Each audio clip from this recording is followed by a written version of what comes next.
million per styk de første 18 år. Ikke i Bangladesh. Der skal man lige regne alle de Nike-sko fra, de producerer, så der giver de faktisk overskud. Men ellers parret forsøgt at spare 30.000 op, og endte med at gå 2 millioner over budget. Så kender man det her igen. Og hvis det har været den rigtige luksusfælden, så er det da kun fået lov at beholde det ene barn.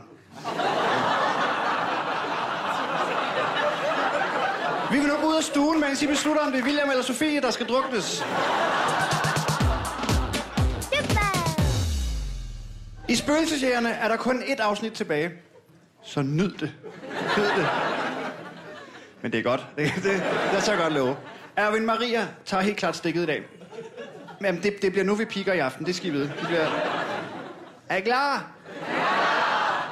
De er på Dybbøl Mølle, og det virker som om, de battler om, hvem der har den vildeste paranormale oplevelse. Side.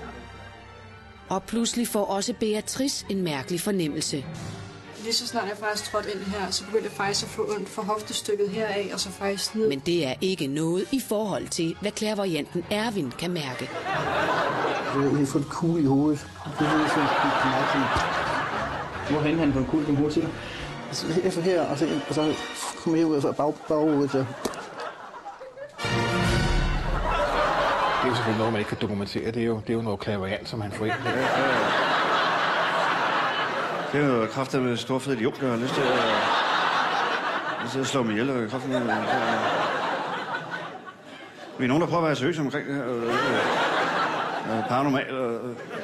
Han prøver at holde på formerne, men altså, det bliver stadig lige lidt for useriøst, selv for Kim Søndergaard.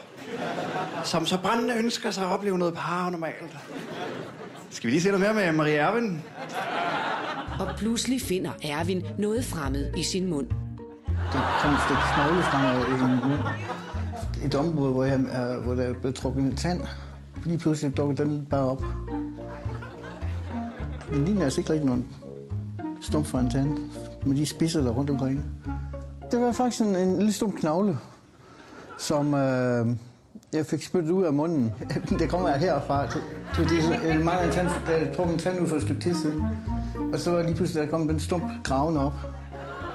For jeg siger rent, den stank simpelthen af kadaver. Det stank simpelthen af kadaver. Kadaver. Der lugter af zombier i min mund. Det må være noget paranormalt. Eller også er det morgen. En mund, der lugter af kadaver. Jeg tror, det er med kadaver at gøre. Nogle jokes er mest for vores egen skyld. Skal vi lige høre lidt mere om, hvad den lille kadaverstump lugter af? Jeg skal lige lugte her til først. Nej, det er ikke samme lugt. Den lugt på den her knogle, den er gyselig.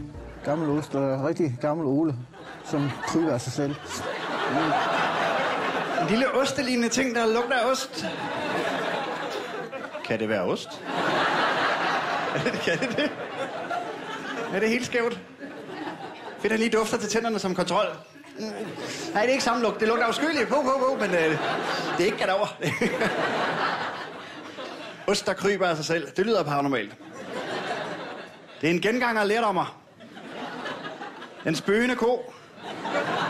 Jeg mødte også engang en hjemløs. Han havde dårlige ånder i hele munden. Så er der en joke, der ikke har backfired. Erwin Maria er bindende sindssyg.